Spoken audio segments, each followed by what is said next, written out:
Welcome to city FM 96। আমি খন্দকার সাবি প্রতি বুধবার মতো আছি আপনাদের সাথে রানার পেজে স্ট্যানফোর্ড ড্রিমসে। প্রতি বুধবার মতো আজকেও স্বপ্ন দশটা আমাদের সাথে বসে আছে। আমি কিন্তু যখন স্টুডিওতে ঢুকলাম আজকে একটু মিষ্টি মিষ্টিটা ফ্লেভার পাচ্ছি। কেন পাচ্ছি আমরা একটু পরে বুঝতে পারবেন। The person sitting beside me is Syed Osama Jalal Feroz. He is the proprietor of Pure Milk Centre and Habib Mithai. কেমন আছেন ফিরোজ আপনি? হ্যাঁ, ভালো সামি, ভালো আছি। কেমন লাগছে আজকে দিনটা কেমন ছিল? আর দিনটা একটু হেক্টিক, একটু কাজকর্ম ছিল, দৌড়াদৌড়ির উপরে ছিলাম। তারপর এখানে আসলাম। একটু এক্সাইটমেন্ট কি কাজ করছিল যে আজকে একটা শোতে যাবেন? হ্যাঁ, কিছুটা তো লাইফে ফার্স্ট টাইম, তো কিছুটা একটু পজিটিভ দিক দিয়ে ছিল যে কেমন হবে, বা ফ্রেন্ড সার্কেলে বলছি আচ্ছা, সারাদিন এইভাবেই করে আর কি, ফ্রেন্ড সার্কেলের উপরে। তাহলে অনেকে ওদের দেখছে আজকে হ্যাঁ, এখন অনেকে ফ্রেন্ড দেখছে, আমাদের কিছু শুনছেন। কাস্টমার দেখছে, কিছু ফ্রেন্ডস, রিলেটিভস সবাই আছে। কেমন লাগছে সিটি এফএম স্টুডিওতে বসে? New experience, different kind of experience. I hope it will be good experience. Thanks. তা আমার হচ্ছে প্রতিটা শোতে আমি একটা কাজ করি। আমি যেটা করি আমার গেস্টকে আমি তার শৈশবে নিয়ে যাই। আচ্ছা। কারণ হয়তো দেখা যায় কাজের ফাঁকে আমাদের পুরোনো জিনিসগুলো আমাদের হয়তো মাথায় থাকে না। তা আপনাদের শৈশব কোথায় ছিল? আপনার শৈশবটা? আমি ঢাকায় জন্ম, ঢাকায় বড়। আচ্ছা, কোন এলাকায় ছিলেন আপনি? আমি জন্ম নিয়েছি লালবাগে। আচ্ছা তো ওখানে প্রায় 7-8 বছর ওখানে ছিলাম। তারপর আমরা মোহাম্মদপুরে আসছি 1984-এ। আচ্ছা, তো এখান থেকেই ঢাকাতেই মেনলি আমাদের মানে ঢাকায় সেটেল। তার মানে আপনি লালবাগ, তার মানে আপনি ওই এলাকার যেহেতু মানুষ আপনি খেতে পছন্দ করেন। হ্যাঁ, আমার মা লালবাগের এদিকে, আচ্ছা। আমার মামার বাড়ি সবাই লালবাগে। আচ্ছা, তো এখনো যাওয়া আসা হয়। হ্যাঁ, ওখান থেকে হচ্ছে কালচারের দিক দিয়ে যদি চিন্তা করেন, লালবাগের এদিকে বেশি হাই কালচার, ট্র্যাডিশন ভ্যালুস বেশি। জি, তো খাওয়া দাওয়া রুচি মনে করেন যে দে লাভ টু ইট। তো এইভাবে করে আসছে আস্তে আস্তে করে। আচ্ছা। তো আর এডুকেশন একটা কথা ছিল আপনার? এডুকেশন আমি ইংলিশ মিডিয়ামে পড়েছি ছোটবেলা থেকে। আচ্ছা, আর ও লেভেল দেওয়ার পর আমি নর্থ সাউথে ভর্তি হয়েছিলাম। আচ্ছা, তারপর লাস্টে কন্টিনিউশন 7 সেমিস্টার পর্যন্ত নর্থ সাউথ ছিলাম। তারপর পিপলস সেমিস্টার থেকে বিবিএ র‍্যাপ করলাম। আর এমবিএ স্পেস থেকে করেছি। আর এমনি অনেক ট্রেনিং নিয়েছি, কর্পোরেট ট্রেনিং, অনেক ডিফারেন্ট ডিফারেন্ট কর্পোরেট ট্রেনিং আমি জয়েন করেছি আর কি। আচ্ছা। আর যেটা ফিরোজ কথা হচ্ছিল যে আপনার প্রথম তো ক্যারিয়ার ছিল জব দিয়ে শুরু করেছিলেন। হ্যাঁ, আমি আপনি যদি একটু বলতেন যে জবটা কবে শুরু প্রথমে জব করেছিলাম জাস্ট আফটার মাই বিবিএ। আমি করোনা স্কাইওয়েব একটা কোম্পানি ছিল, আচ্ছা। এখানে আমি ওয়েব কনসালটেন্ট হিসেবে ছিলাম। টেকনো কমার্শিয়াল, ডিগ্রিটা কি আইটি আইটি বেস ছিল। হ্যাঁ, ওটা ওয়েব ডেভেলপমেন্টের উপরে। আর আপনার পড়ালেখা কিসে ছিল এটা? পড়ালেখা আমি বিজনেসের উপরে করছি। আচ্ছা, বিজনেস পড়েছেন। হ্যাঁ, ওটা হ্যান্ডস অন ট্রেনিং আমি পেয়েছি, আইটিতে এক্সপোজার বেশি পেয়েছিলাম। আচ্ছা, বাংলাদেশের ফার্স্ট ই কমার্স সাইট আমাদের হাতে করা munshiji.com, আচ্ছা। ওই কোম্পানি ওটা that was the first site of Bangladesh. I was not knowing that. Congratulation anyway. Thank you. জি। আচ্ছা, পরবর্তীতে তো আপনি চাকরি করলেন। চাকরি থেকে যেমন আমার ক্ষেত্রে যেটা হয়েছে, আমি চাকরি করছি, আমি এখনো করেই যাচ্ছি। এবং আপনি তো একটা সার্টেন পর্যায়ে এসে চিন্তা করেন যে বিজনেস করব। এই যে মোটিভেশনটা বা এই যে আইডিয়াটা বিজনেস করবেন, যে শিফটটা, এটা রিস্কি শিফট। আপনি কিভাবে ডিসিশনটা নিলেন বা কেন নিলেন? অ্যাকচুয়ালি জব করেছিলাম বেসিক্যালি নিজের একটা ডেভেলপমেন্টের জন্য, একটা অর্গানাইজেশন বিহেভিয়ারটা জানার জন্য, ডিফারেন্ট বিজনেস হায়ারকিটা বোঝার জন্য, যে একটা কালচার মানে আপনার একটা অর্গানাইজেশন কালচার বোঝার জন্য জবটা করা আর কি। জি। বাট বেসিক্যালি আমার ফুল ফ্যামিলি কিন্তু বিজনেস। আচ্ছা, আমার আব্বা বিজনেস, আমার মামারা বিজনেসে, সবাই বিজনেসম্যান। মানে আপনি বড় হয়েছেন বিজনেস কালচারে বড় হয়েছি, এবং আমার মাথায় শুরু থেকেই বিজনেস ছিল। আচ্ছা, তো যখন জব করতাম সাইড বাইস আমি আলাদা ওয়েতে ওয়েবসাইট ডেভেলপও করতাম আচ্ছা, মানুষদের জন্য আর কি। তো এইভাবে করে বিজনেসে আসা। আচ্ছা। আর যেটা আমি জানি আলিবাবা এগ্রো দিয়ে আপনার শুরু। জি। আলিবাবা এগ্রো সম্পর্কে যদি আমাদের একটু জানাতেন যে কি এটা আসলে। আলিবাবা এগ্রো আগে আমি আইএসপি ছিল, আমার আইপিটিএসপি ছিল। আচ্ছা, ওই লাইসেন্সটা আমি সেল অফ করে দিয়েছি। আচ্ছা, তারপরে আমার ওইখান থেকে যে হারভেস্ট পেয়েছিলাম, যে টাকাটা পেয়েছিলাম, তো আমি ওটা দিয়ে আপনার আলিবাবা এগ্রো তে স্টার্ট করলাম একটা গরু খামার করে। আচ্ছা। তো ফার্স্ট টাইম আমার 2016-এ ছিল। এটা করেছিলাম আমি আপনার ফ্যাটেনিং, মোটা তাজা।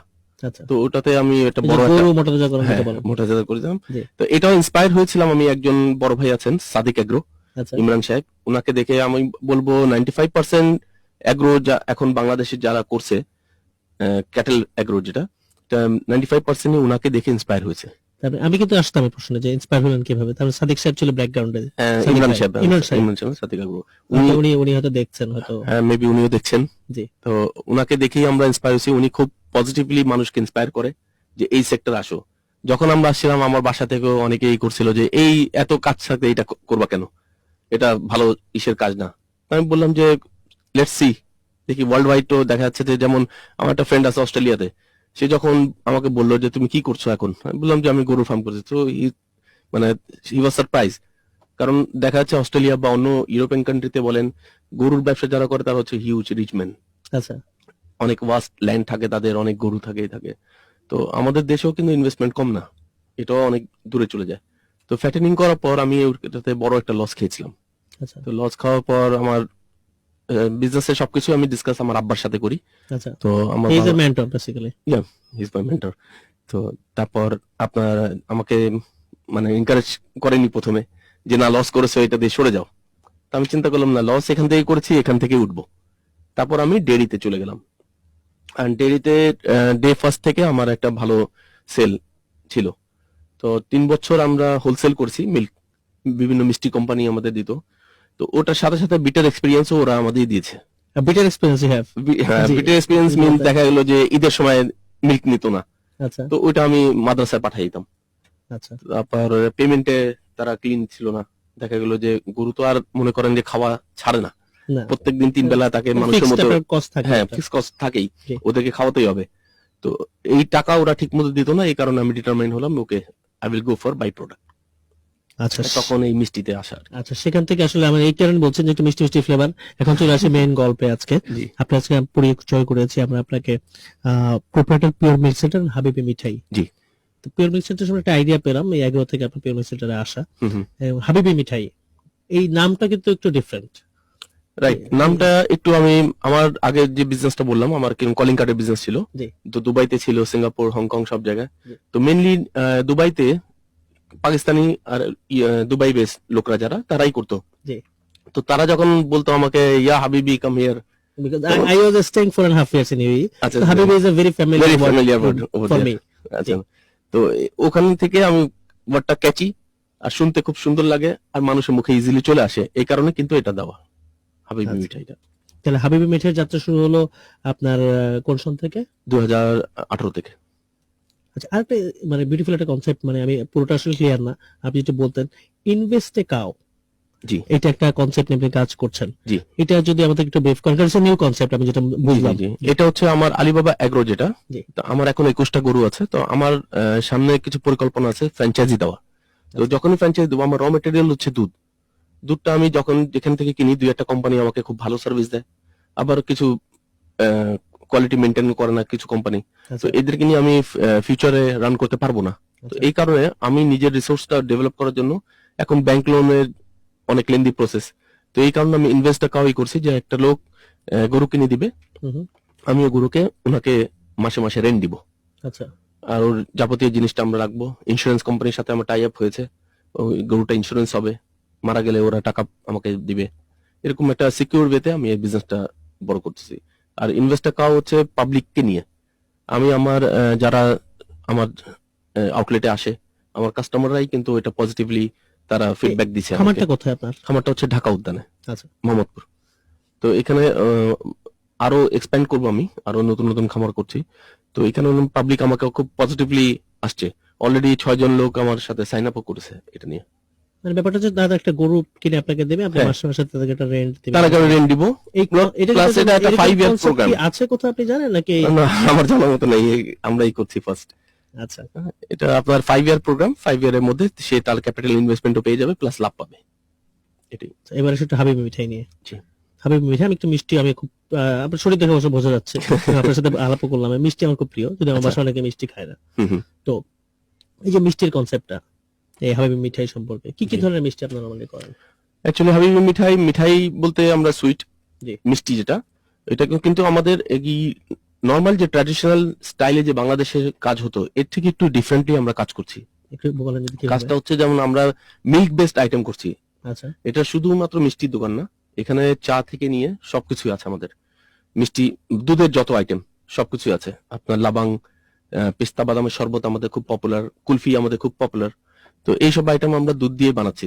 তো মিল্ক লাভার অনেকে, আমি যখন ফার্স্ট দোকানটা উদ্যোগ নিই, জি। তখন আমার আব্বার সাথে কথা বললাম যে আব্বা আমি এরকম দোকান করব। কারণ by product আবার আপনি বানাবো। কিন্তু শিফট করলেন, প্রথম চাকরি থেকে আসলেন বিজনেসে, যে আইটি বেস ফার্ম, জি সেখান থেকে আপনি আসলেন সম্পূর্ণ ডিফারেন্ট অ্যাগ্রো ফিল্ডে, রাইট। এবং অ্যাগ্রো থেকে আপনি চলে আসলেন আবার হচ্ছে আরেকটা ডিফারেন্ট ফিল্ডে, মিষ্টি। মিষ্টি, হ্যাঁ, জি। বাই প্রোডাক্ট যেটা। জি। তো আমার আব্বা বললো এখানে লোকরা দুধ খায়, দুধ খাবে না, আচ্ছা এটা ইন্ডিয়ার মতো কালচার। আমি ইন্ডিয়াতে দেখছি যে আপনার দিল্লিতে একদিন রাত 2টার সময় বেরোছিলাম এমনি ফ্রেন্ডদের নিয়ে, দেখা একটা দোকানের পিছনে অনেক ভিড়। তো গিয়ে দেখি কি এখানে কিছুই না, জাস্ট দুধ বিক্রি করছে, আর মানুষরা ওখানে লাইন করে দুধ খাচ্ছে। তো আব্বাকে আমি বললাম যে ওখানে খাচ্ছে তো এখানে খাবে না কেন? তো বললো এখানে কালচারে দুধ খাওয়ার ওরকম নাই, চা খাবে। তা বলছে খাবে না, ঠিক আছে লেটস ট্রাই, কিছু চেঞ্জ করি, হয়তো এখানে কোয়ালিটি পায় না। তখন দিই হতে যখন পারে। আমরা জি। নেমেছি ফার্স্ট পাবলিকই আমাদেরকে অ্যাপ্রিসিয়েট করেছে ফর কোয়ালিটি, ওটা আমরা এতদিন ধরে রাখছি, ইনশাল্লাহ ফিউচারে ধরে রাখবো। আর মিষ্টির যেটা হচ্ছে আমরা কিছু কিছু মিষ্টি খুবই ইউনিক ওয়েতে বানাই। কিছু লাড্ডু আছে নারকেল দিয়ে, কোকোনাট লাড্ডু, তারপর আপনার অরেঞ্জ দিয়ে আমরা কমলা ভোগ বানাই, যেটা এখানে অনেক এসেন্স দিয়ে দেয়, আমরা রিয়েল কমলা দিচ্ছি। প্লাস আমাদের ফুল ক্রিম দুধ দিয়ে যে মিষ্টিটা হয় এটার চেহারাই ডিফারেন্ট হয় এবং স্বাদও অনেক ডিফারেন্ট। সো এটা অনেক ইজিলি অ্যাকসেপ্টেন্স হয়ে গেছে পাবলিকের কাছে। আরেকটা যেটা কথা হচ্ছে যে আপনার ট্র্যাডিশনাল মিষ্টির দোকানের মতো না, না মানে ইউনিট টু হ্যাভ, মানে 1 কেজি নিয়ে গেলাম, আধা কেজি এরকম না। না না আপনি না। যেটা বলছিলেন আমাদের এখানে আমাদের প্রত্যেকটা আউটলেটে প্রায় 10 থেকে 12 জন লোক বসতে পারে এট আ টাইম, চা খেতে আসে, চা খেয়ে বলে যে এই মিষ্টি দাও ওই মিষ্টি দাও, এইভাবে করে এক একজন মনে করেন যে ফিডব্যাক বেশ ভালো আমাদের দিচ্ছে। আর সবচেয়ে প্লাস পয়েন্টটা হচ্ছে আমাদের অ্যাডভার্টাইজমেন্ট নাই, কাস্টমার আমাদের রেফারেন্স দেয়। আমাদের ফেসবুকে রিভিউ একটাও নেগেটিভ নাই, সবই 5+, যেটা হাইয়েস্ট, এবং কাস্টমাররা ভেরি হ্যাপি। কাস্টমারদেরকে দেখি আমরা, আমাদের স্ট্রেন্থ টাইপে কাজ করে তারা, তারা এক অন্যকে রেফার দেয়। আমাদের এখানে অনেক লোকরে দেখছি বসে ফোন করে ফ্রেন্ডদেরকে ডাক দেয় যে এখানে আসো, এখানে আসো, এখানে খেয়ে যাও। মিষ্টি খাই। হ্যাঁ, অনেকে ফ্যামিলি নিয়ে আসে, আচ্ছা। এখন ইদানিং ট্রেন্ড দেখছি ফ্যামিলি নিয়ে বেশি লোকরা আসে, আবার টেকও নিয়ে যাচ্ছে। নিয়ে যাওয়ার পর দেখা যাচ্ছে ফিডব্যাকও দিচ্ছে। যেমন গতকালই একজন লোক আমাকে তার বাচ্চার একটা ভিডিও পোস্ট করলো যে আমাদের মিষ্টির বক্স নিয়ে সে বসে আছে এবং খাচ্ছে। তো আমার লোকটা আমাকে বললো যে ভাই আপনাদের এটা কোয়ালিটি মেনটেন করবেন, এই আস্থা আমাদের আছে। তো ওই জিনিসটাই আমাদের আস্থাটা আমরা রাখতে পারিছি আর কি।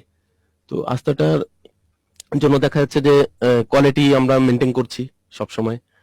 আর একজন লোক তার বাচ্চাকে নিশ্চয়ই চাবে না যে কোনো জিনিস খাওয়াতে, তো সেও আমাকে এইভাবে বললো যে ভিডিও করে দেখালো যে আমার, আমি ওনাকে বললাম যে ঠিক আছে let him B hour brand ambassador, আমি আপনার অ্যাড্রেসটা দেন, ভ্যালেন্টাইনে আমি ওকে গিফট পাঠাবো। তো এইভাবে করে কিন্তু অনেকেই আছে ফ্যামিলি নিয়ে আসে, অনেক উৎসাহ নিয়ে খায়। তো এই জিনিসটা মিষ্টি অনেকে পছন্দ করে, কিন্তু আমাদের মিষ্টি বিভিন্ন টাইপের আছে, যে বাচ্চাদের জন্য কিছু আছে, আর কিছু ডায়াবেটিস পেশেন্টও খেতে পারে। হ্যাঁ, এরকম। এটা একটা ইম্পর্টেন্ট। হ্যাঁ। অনেকে ডায়াবেটিক রোগী মিষ্টি খেতে এটা চায়। খেতে যায়। নর্মালি দেখা যাচ্ছে যে ম্যাক্সিমাম জায়গায় আপনার পাউডার দুধ দিয়ে বানায়, তো পাউডার দুধ is not full cream. Natural যে দুধটা, এটার সাথে যে একটা ক্রিমি ভাব আছে, এটাই কিন্তু টেস্টটা বাড়ায়। জি। তো ওই জিনিসটাই আমরা মেনশন করেছি এখানে, মানে ইন্ট্রোডিউস করেছি। তো এই জিনিসটা টোটালি ডিফারেন্ট টাইপের আছে বলে পাবলিক অনেক তাড়াতাড়ি অ্যাকসেপ্ট করে নিছে আমাদেরকে। প্লাস আমরা যেটা যে দুধের শরবত বলেছি, পিস্তা বাদাম শরবত, এখানে অন্য অন্য জায়গা আছে কিন্তু ওই কোয়ালিটি পায় না। আমরা যেমন আপনার 100 লিটার দুধকে শর্ট করি, মানে জাল দিয়ে দিয়ে 40 লিটার নিয়ে আসি, অত ঘন হয়। তারপর আমরা ওটাতে বাদাম বা পিস্তা আলাদা আলাদা করে, এটাতে আবার জাফরান দেওয়া থাকে। আচ্ছা, তো এই টেস্টটা নর্মাল পাউডার দুধ দিয়ে আসবে না। আমার তো এখনই লোভ লাগছে, খেতে চাচ্ছে। আপনার সাথে ইউ আর অলওয়েজ ওয়েলকাম। আচ্ছা, তো হাবিবি মিঠাই কেন পেতে হলে, অনেকে শুনছে অনেকে দেখছে আমাদেরকে, তো হাবিবি অ্যাভেলেবিলিটি কোথায় কোথায় আছে? অ্যাভেলেবিলিটি এখন ঢাকা শহরের 4টা আউটলেট আমাদের, 3টা হচ্ছে মোহাম্মদপুরে, তাজমহল রোডে একটা, মোহাম্মদিয়া হাউজিং এ একটা, জি। আর শেখারটেকে একটা। আর মিরপুরে আমরা ফ্র্যাঞ্চাইজি দিয়েছি, আমারই একটা ক্লোজ ফ্রেন্ড, ও আচ্ছা। জোর করে নিয়েছে যে ঠিক আছে let's go out of Mohammadpur. তো সে আমাকে খুব ইন্সপায়ার করে, আমার ফ্রেন্ড, সে ওখানে আরো ব্রাঞ্চ করবে। তো আমরা এইভাবে করে যাচ্ছি, এবং আমাদের সাথে পাঠাও ফুডস এর সাথে টাই আপ আছে। ও, you can have the food at হ্যাঁ, ফুড অর্ডার করতে পারছেন। অর্ডার অনলাইন অর্ডার করতে পারে, বাট ওদের কিছু লিমিটেশন আছে, 3 কিলোমিটার 4 কিলোমিটার পর্যন্ত জি, দিতে জি, পারে, জি। এর চেয়ে বেশি দিতে পারে না। তো আমরা ফিউচারে তাদের সাথে, এবং সহজে একটা কোম্পানি আছে তাদের সাথেও টাই আপ হচ্ছে, ফুড পান্ডার সাথে টাই আপ হচ্ছে। So maybe before Valentine day আমাদের আরো ফ্লোরিশ ওয়েতে আমরা কাজ করবো আর কি। তার মানে আপনি আপনার মিষ্টিকে ডোর স্টেপে নিয়ে যেতে যাচ্ছেন হ্যাঁ, customer। কাস্টমার ডোজ আমাদের সকালে উঠে যখন পেজ, আমি অ্যাডমিন হিসেবে কাজ করি পেজে, তো দেখি যে অনেকে এসে আপনাদের হোম ডেলিভারি আছে, হোম ডেলিভারি আছে, এটা চাই ওটা চাই। তো হোম ডেলিভারি যখন আমরা ওই যে পাঠাও পার্সেল ইউজ করি এখন, তো দ্যাট ইজ কোয়াইট এক্সপেন্সিভ। তো ওটা অনেকের জন্য আমরা নিজেরাই ডিসকারেজ করি। তো হোম ডেলিভারি সিস্টেমটা আমরা নিজে একটা অ্যাপস বানাচ্ছি, আচ্ছা, এবং আরো সামনে মাস থেকে ইনশাল্লাহ আমরা কিছু ফ্র্যাঞ্চাইজি অ্যাড করব, 10-12টা ফ্র্যাঞ্চাইজি অ্যাড করবো অল ওভার ঢাকা। তো অলরেডি আমি জেনে গেছি, তারপর একটু বলি, বাংলাদেশে হুম। অনেক মিষ্টির দোকান আছে, হ্যাঁ, তো এই হাবিবি মিঠাই জি। কেন, আরেকবার যদি একটু বলতেন, দর্শকদের উদ্দেশ্যে বলেন। আসলে it's show for you, okay, it's marketing time for you. ঠিক আছে। হাবিবি মিঠাই অ্যাকচুয়ালি হচ্ছে, এটা হচ্ছে পিওর র মিল্ক দিয়ে বানানো। আমরা কোনো রকমই পাউডার দুধ মিক্স করি না, এবং পিওর হাই কোয়ালিটি বাদাম ইউজ করি, এবং আপনার সুগারও বলেন যে খুব নামকরা ব্র্যান্ডেড কোম্পানিটা ইউজ করি। তো কোয়ালিটি ওয়াইজ আমি বলবো যে আমাদেরটা অনেক ভালো। এটা আমার কথা না, এটা আমার কাস্টমাররাই বলে। সো আমি মনে করি যে অন্যদের কম্পিটিশনে আমরা এগিয়ে যেতে পারবো। আমাদের কাস্টমাররা যেভাবে আমাদেরকে পজিটিভ রিভিউ দেয়, তো ওটাতে আমাদের স্ট্রেংথ অনেক স্ট্রং হয়েছে আর কি। তো কাস্টমাররাই আমাদের স্ট্রেংথ, কাস্টমাররাই আমাকে মনে করেন রেফারার গ্রুপ হিসাবে কাজ করছে।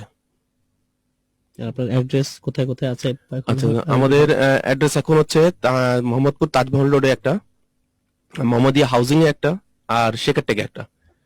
এই তিনটা হচ্ছে আমাদের মোহাম্মদপুরে। আর মিরপুরে আমাদের স্টেডিয়ামের পিছনে ওখানে একটা ব্রাঞ্চ আছে অলরেডি ঢাকাতে। Thank you Firoz. Thank you. আচ্ছা, যেটা হচ্ছিল কথা, যে বিজনেস নিয়ে কথা চলেছে, show for run for dreams, Right. আপনাকে দেখে অনেকে ইন্সপায়ার্ড হবে, হুম। অনেকে হয়তো মিষ্টি বিজনেস আসতেও চাবে, বা ওভারঅল বিজনেসই আসতে চাবে। You look so young, you look so dynamic as well. তো আপনি যদি একটু আইডিয়া দিতেন ইয়াং যারা শুনছে তাদেরকে, বা হয়তো অনেক ওল্ড যারা শুনছে তারা হয়তো চিন্তা করছে নতুন কোনো বিজনেস করা যায় কিনা, বিজনেস করতে হলে কি কি গুণ আসলে একটা মানুষের থাকা উচিত, বা আপনি যেটা বলছিলেন আমাকে। অ্যাকচুয়ালি বিজনেস যেই কোনো বিজনেসে হোক, সবচেয়ে আগে দরকার ওই বিজনেসের জন্য আপনি রেডি আছেন কিনা এটা দেখতে হবে। তারপর হচ্ছে আপনার ইনার, যেটাকে বলে উইল পাওয়ার, হ্যাঁ ওটা আছে কিনা, ওটা অনেক মানে বেশি লাগে। যদি আপনার বিলিফ সিস্টেমটা যদি স্ট্রং না হয়, তাহলে কিন্তু একজন লোক যে কোনো মানে মোটিভেশন হয় না, ডাইভার্ট হয়ে যায় বিভিন্ন জায়গায়। হুম। তো আপনার দেখা যাচ্ছে যে আপনার যে কোনো বিজনেসে নামতে হলে আরেকজনকে দেখে না নামাই সবচেয়ে বেস্ট। যেটা আপনার কাছে ভালো মনে হবে সেটাই আপনাকে আগানো উচিত। You can learn from experience, কিন্তু একটা বিজনেসে নামলে না নামার পর্যন্ত কিন্তু বোঝা যায় না। তারপর ক্যাপিটাল অনেক বড় একটা ইস্যু। ক্যাপিটাল ছাড়া কিন্তু কোনো বিজনেসকে আপনি ম্যাচিওর ওয়েতে আনা খুব ডিফিকাল্ট। তো অনেকে বলে যে বিজনেস করতে হলে ক্যাপিটাল লাগে না, জাস্ট বুদ্ধি আমার থাকলে আমার হয়। শত দু একজন বলেছে বিজনেস হ্যাঁ। করতে গেলে ক্যাপিটাল লাগে না, ক্যাপিটাল লাগে না, এটা certain business is there at present situation capital ছাড়া বিজনেস করা যায় না।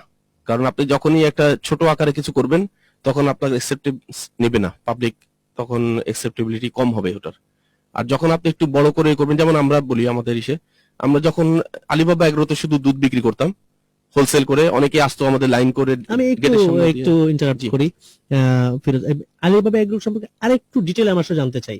আচ্ছা। আলিবাবা এগ্রো শুরুটা কোথা থেকে হলো, বা আপনি কোথায় কিভাবে কাজ করছেন, এই ব্যাপারটা একটু আরেকটু আচ্ছা। বলতেন। আলিবাবা এগ্রো যখন আমরা করেছি, তখন আপনার দেখা গেছে আমি নিজেই কিছু এজেন্টদের নিয়ে আমি ঢাকার বাইরে, পাবনা, তারপর রাজশাহী, কুষ্টিয়া, ফ্যামিলি এসব থেকে জায়গায়- একটা অবস্টাকল ছিল, কিন্তু আপনি হ্যাঁ, বলছিলেন। ফ্যামিলি থেকে তো অবস্টাকল ছিল যে কেন এই বিজনেসে যাচ্ছি, জি। ভোরবেলা আসতেছি, রাত বেশি রাত করে আসতেছি, আবার গরু মানে বিভিন্ন হাটে যাচ্ছি, তো ময়লা হয়ে আসতাম, অনেক রকম এই ছিল যে কি বিজনেসে হাত দিল, যে দেখা যাচ্ছে যে ফার্স্টের দিকে আমার 4টা গরু মারা গেছিল, ওহ, আর প্রায় 11টা বাচ্চা মারা গেছিল।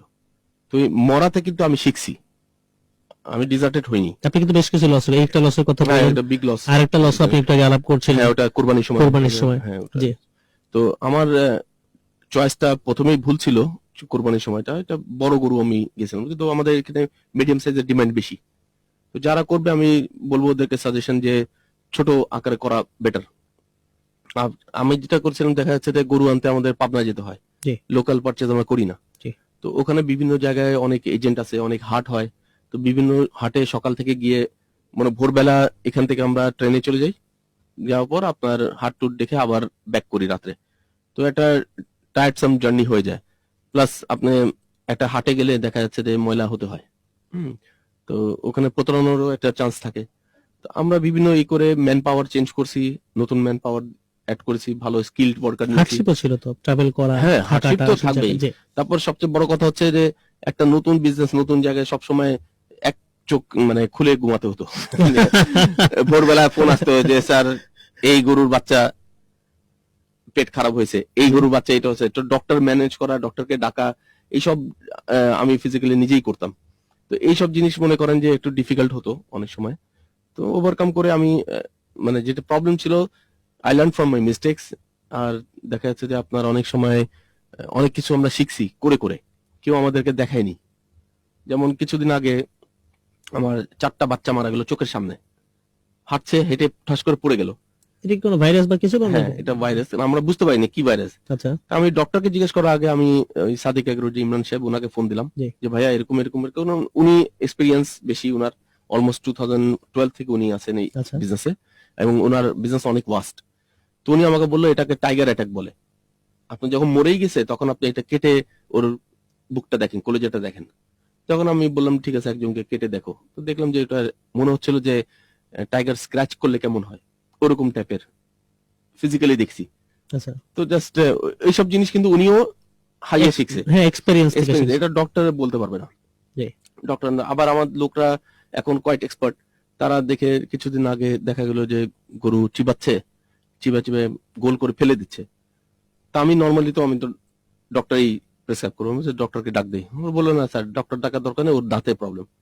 তারপর ওর কথাটা আমি জাস্টিফাই করার জন্য ডক্টর ডেকেছি। ডক্টর বললো ওর পেটে সমস্যা, এই ওষুধ দিয়ে আমাকে 4000 টাকার ওষুধ একটাই করলো। তা আমি যেহেতু ফার্স্ট আশা করছি কোনো ডক্টর শুনছেন না, পশু ডক্টর। না শুনছি না। তো ফার্স্টে দেখা গেছে যে ও যেটা বলছিল ফিজিক্যাল সিমটম থেকে যেটা করছে ওটা আসলে ট্রু ছিল। আচ্ছা। দাঁতের ব্যথার ওষুধ দিলাম। আর সবচেয়ে বড় জিনিস হচ্ছে মানুষের ওষুধ গরুর ওষুধ একই একই, জাস্ট কম্পোজিশন বেশি, ডোজটা বেশি। মাঝে মাঝে যে বকা টকা খায় মানুষ, গরু। কিছুটা তো আসছে ওখান থেকে। আচ্ছা, আচ্ছা ফিরোজ, মানে খুব ভালো লাগছে আপনার সাথে কথা বলে। জি, আপনার সাথে। সময় চলে যাচ্ছে আসলে, শোতে আমরা একটু শেষের দিকে চলে আসছি শো। আচ্ছা। তো আপনি বসে আছেন সিটিএফ 96 স্টুডিওতে, আর it's a show sponsored by Runner. Okay. আর শোর নাম তো আপনি জানেন, রান ফর ড্রিমস। তো আপনি যদি সিটিএফ 96 কে কিছু বলতে চান বা রানার কে কিছু বলতে চান, ইউ ক্যান সে দ্যাট। হ্যাঁ, আমি পার্সোনালি থ্যাংক দেবো আপনাকে প্লাস রানারকে, যে এরকম একটা উদ্যোগ নিয়ে আপনারা একটা এন্টারপ্রেনার যারা, তাদেরকে একটা মানে মোটিভেশনাল একটা ইয়ে দিচ্ছেন। তো আমাদের দেখে মনে করেন আরো লোকরা ইন্সপায়ার হবে। তো অ্যাটলিস্ট শেয়ার করছি আমরা অনেক কিছু, শেয়ার নলেজ। সুন্দর একটা যে শেয়ার করলেন, আপনি শুধু আপনার কিন্তু সাকসেসে বলেন না, আপনি কিন্তু মিস্টেক থেকে কথা বলেন। রাইট, মিস্টেক থেকে শিখেছেন এটা বলেন, এটা ইম্পর্টেন্ট। মিস্টেক থেকে শিখে এগিয়ে যেতে হবে। রাইট। জি। ওটাই কিন্তু লেভারেজ দেয়, ওটাই লেভারেজ দেয়, এবং ওটাই আপনাকে স্ট্রং করে দিবে।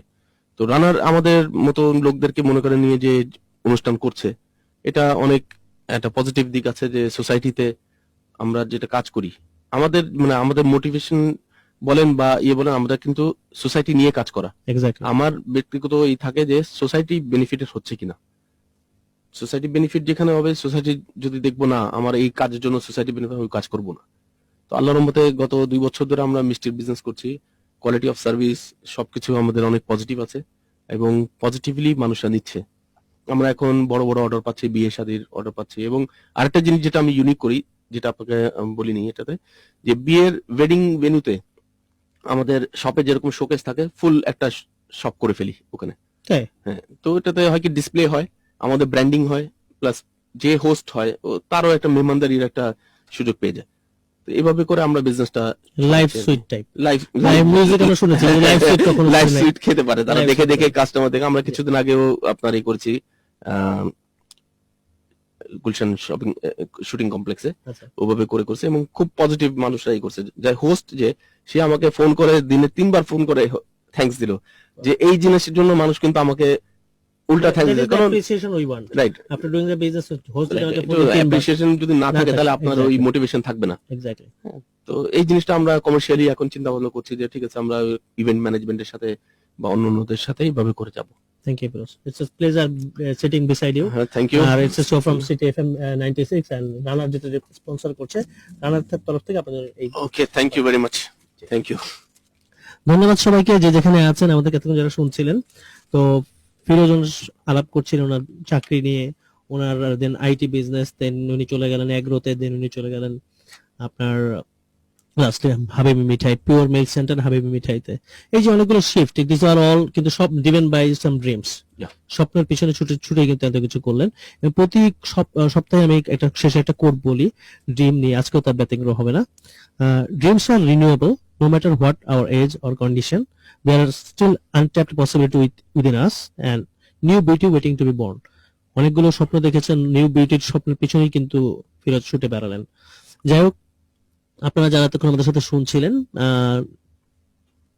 যেখানে আছেন, গাড়িতে, বাড়িতে, আপনারা এখন অলমোস্ট অনেক রাত হয়ে গেছে, সাবধানে বাসায় ফিরবেন এবং ভালো থাকবেন। আশা করি আগামী বুধবার আবার ফিরে আসবো অন্য একজন স্বপ্নদ্রষ্টার সাথে। Take care, good night.